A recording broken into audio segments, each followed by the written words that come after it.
Hi there again. I would like to announce the next one speaker is Eren Lokman, the developer from Spintop Network with the topic Web3 services for game development.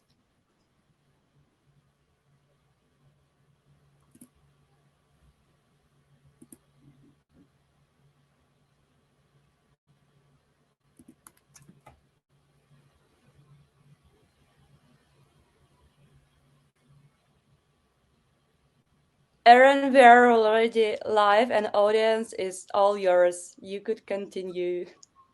Yes, sure.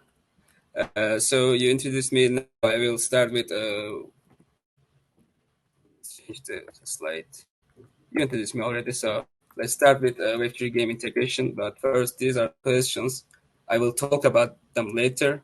How can we manage our application to build and contracts can provide data to a game? What services make this possible? And what is the difference of providing data between web and mobile applications from the chain on-chain data? And first, we should talk about the terms and concepts, and we can understand these concepts better this way.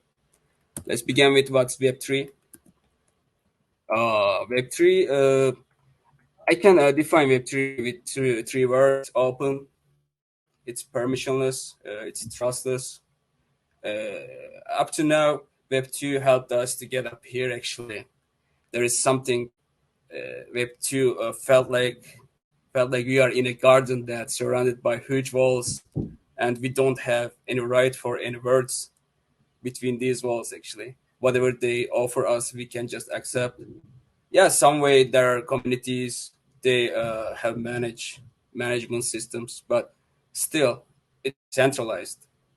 So Web3 is here to change this, gets into the space, and it starts with it offers the user read, write, and own the data, their own data, and it changes the version of this internet.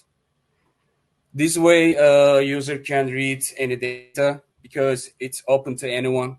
User can write data with specified public addresses on chain. User can own whatever actions they have done in the past, and this past it never goes away. You can find out anytime you want. Anytime you want, you can reach the data and analyze the data.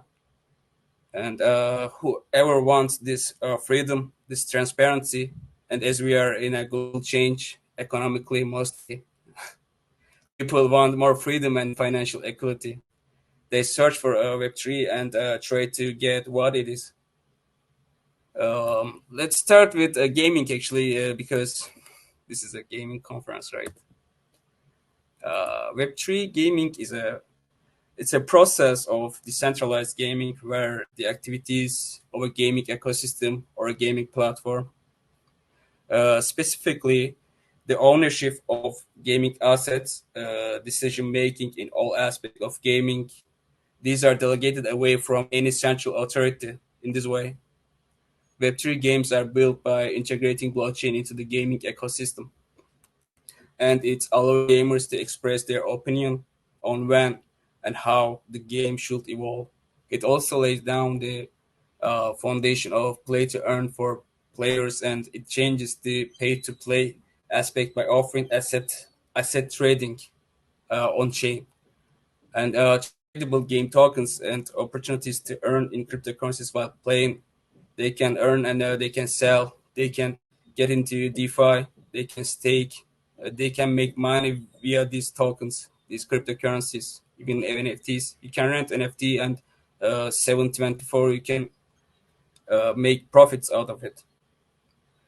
With Web3 gaming provides fair virtual markets for the gaming industry where players can access and fully own in-game digital assets whenever you want to stop playing the game or you want to play another game, so you can just sell the assets or trade the assets via the other games assets, and these are called NFTs. There are actually some keywords to describe what a Web3 game stands on. These are ownership, interoperability, all game integrations. Let's start with talking each of them. What is ownership and how is it? Web3 gaming offers self-sovereignty where players can completely own in-game assets and collectibles as NFTs. With the standards of ERC 721, ERC 1155, and some more actually, I don't know. SPL for Solana. But mostly I worked on EVM, so I have not much idea about SPL standards. In traditional gaming, players own in-game assets and collectibles, but they lose all of their assets once they decide to change the gaming platform, as I told you before. Web3 gaming solves this problem by providing true ownership and interoperability between various platforms. Uh, if it's on the same chain or whatever it is, wherever it is, because we have bridges to transacted assets through another chains. So this way you can always own your assets anywhere you wanna. The players can own in-game assets on one platform and carry them this way.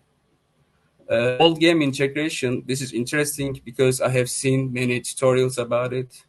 I have seen an example of a Skyrim. They made a Skyrim tutorial, which is uh, they are making a Skyrim on-chain game, so assets are on-chain. This way, you can make simple games, database on-chain. The gaming process is actually personal, and every player has their preferred game, and they don't wanna stop playing. Maybe it's their own joy. This is a way to keep going on the same games. It's actually player driven also. How it's actually player driven. There are some terms we know, play to earn, pay pay to earn. Yeah, it's also pay to earn because you wanna play an Web3 game, you get an NFT, you pay for it, then you make a profit out of it. You stake the NFT or you play and earn this way. This makes your time is not waste. Actually, you value your time, you earn money, you are working as a how to say metaverse worker. Maybe in the future we'll see this kind of examples more. I think it's negligible downtime. Web3 gaming ecosystem run autonomously with minimal maintenance cost and zero inventions from any authority. With block minting and high game data storage facility, Web3 gaming has negligible downtime and scalability is so high. But they're working on it, and this is gonna get better. We will build our games on maybe another chains like another layers maybe. There is an example of Starknet, as I know. I don't have many information about it, but it has limitless scalability, as I read before. Uh, Something so exciting is transparency of this ecosystem, and you can see any actions on chain. Web3 gaming is distributed process, so where games are hosted on the blockchain, this makes them unhackable. It's secured by the network with no single point of failure. Blockchain-based gaming relies on voting consensus, so you can have a word on the governance of the platform, the game. I don't know. This provides you a transparency, but still we have some advantages or disadvantages of Web3 gaming. As advantages, it allows users to own their own data and gain rewards out of it. Greater profits for social media creators, not only creators, for developers. yeah, media creators, content creators. I don't know, maybe more decentralization, AI, and Web3 integration can improve productivity and economical growth. Also, new career opportunities, as I said. With these platforms, DeFi banking actually comes with it. And we have seen some GameFi DEX. In GameFi platforms, we see DEX, the game, the marketplaces all together. It also create an economy, and this finance is decentralized. This is something good too. As disadvantages, some user difficulties. Not many people are used to use these kind of platforms. Even no Web3 wallets they can use. It's still hard to for many people to use, as a user experience is not enough, and also high entrance costs is an issue too, because you gotta pay, and what you are paying is so risky. People don't want to pay for this. AR and VR subject, actually, it could cause some mental health diseases, and you don't want to socialize. You think that metaverse is real. I have seen some kids are playing in metaverse, and they think they are really living and they are really owning the assets in there. It's like a life in there. It could it could be bad for the new coming kids. Anyway, cryptocurrencies are risky.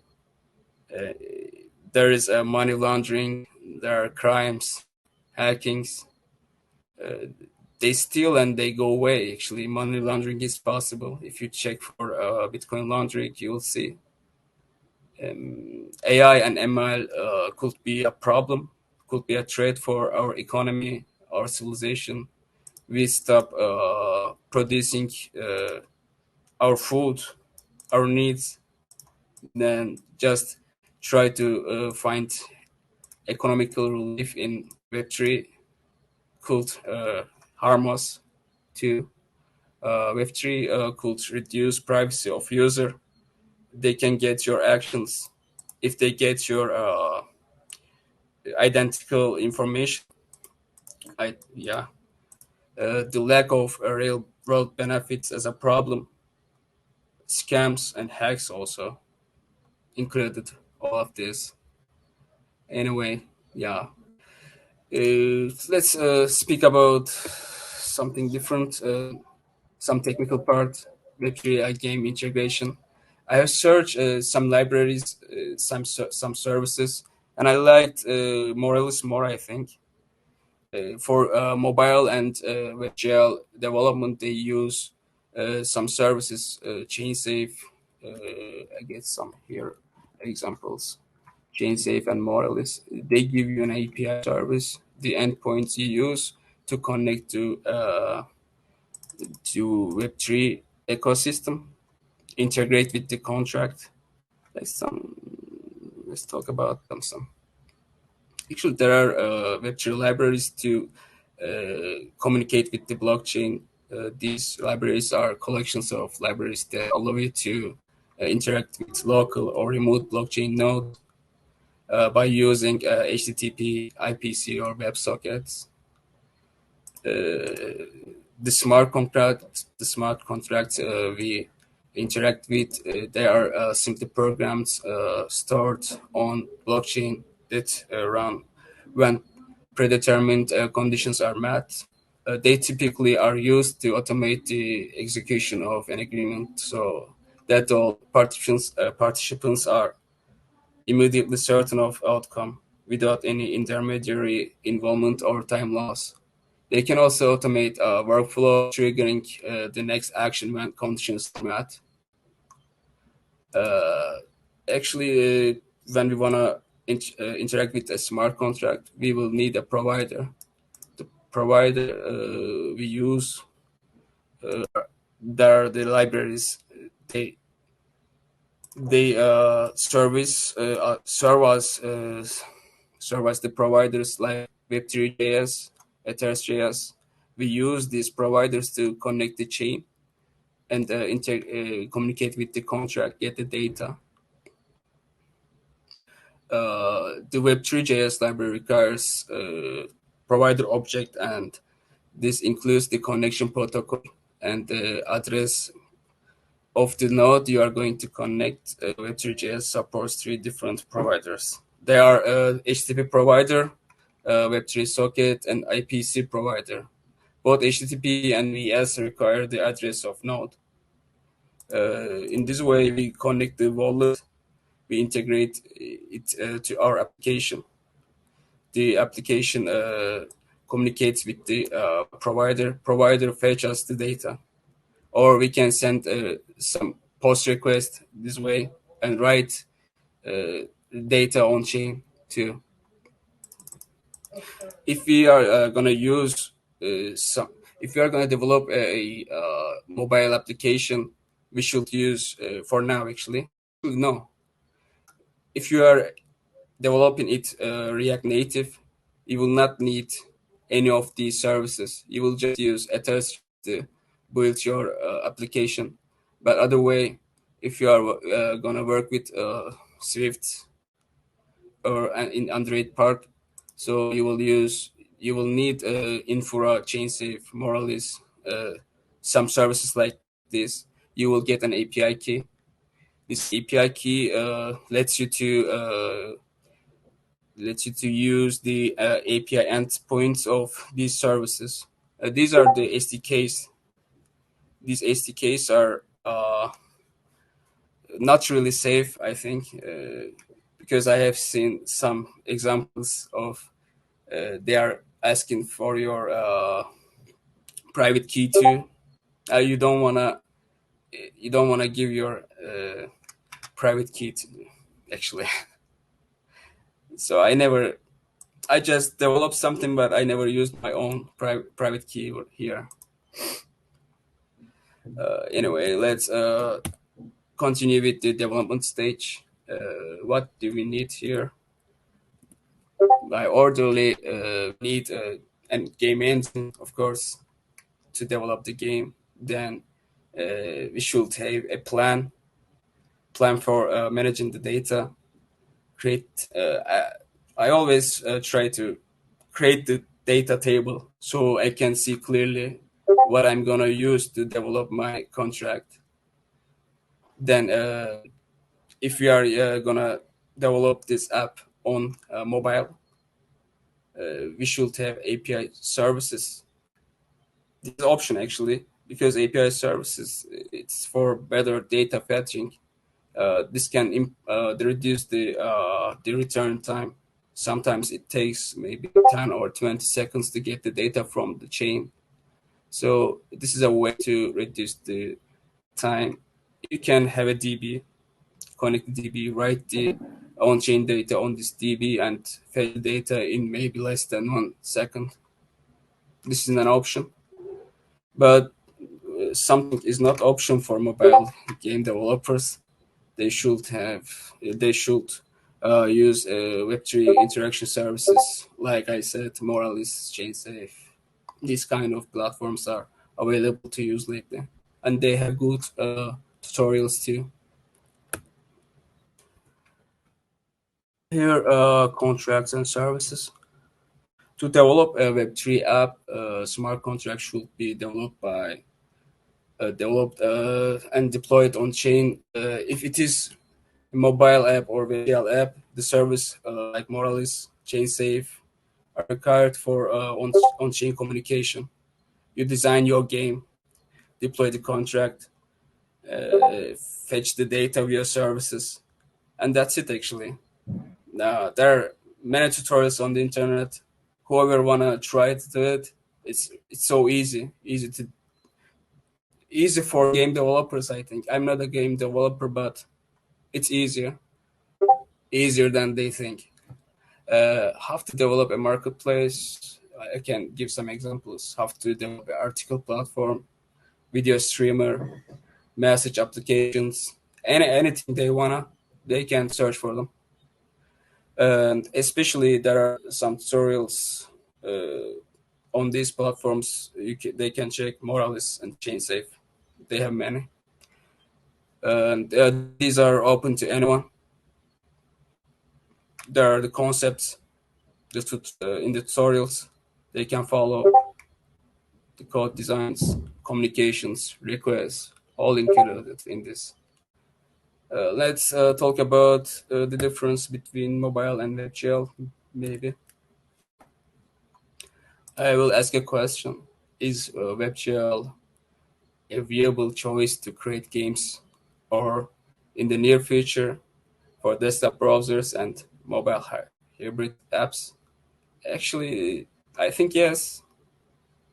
If you can get a programmer who really knows their stuff, you can squeeze a great deal out of WebGL. As far as basic graphic power goes, WebGL should have as much access to the GPU as a native program. The JavaScript side of things will be slower than a compiled language would be. But as long as you are very careful not to allow the JavaScript content to bloat, then things can run very smoothly and you should be able to achieve a decent FPS while still showing some high-end graphics. This wasn't entirely the case before iOS accepted the standard. Yeah, not yet. Maybe in WebGL to make it easier. Yeah. Let's speak about some Web3 data. For contract, uh, tall contracts are where the data is managed, created, and published on chain. This is trustless and automated systems for data. Once you deploy your contract on chain, it just goes on forever. There are SDKs. These are the development kits used for mobile and WebGL applications to get the on-chain data or write the on-chain data. We have IPFS to store the big amount of data, like uh, it could be video stream, some objects, some models, some 3D models. They should try to store these kind of data on IPFS if they want to have a decentralized storing. IPFS is an option, but I think for a big amount of data is not a good option. Still, they are building some new kind of methods to store the data on chain. Yeah, these are the Sorry, development actually. I guess we have no time for question. If you would like, you could share your contacts, and our audience could ask you directly. All materials will be also uploaded on YouTube, and also you could share like and answer their question as well. Yeah. Okay. Okay. Yeah, so I'll just put my mention, and contacts here. we have like To, 1 minute. okay, I can share my contacts here. Yes. Yeah, they can contact me via this email address. Thank you Thank for you so listening. Yes, thank you so much for your absolutely fantastic lecture. I really appreciate your time, and I hope to see you during our next Hyper Games conferences as well. Hope to see you again here. Thanks. Yes, Thanks thank for you too. Yeah, bye bye.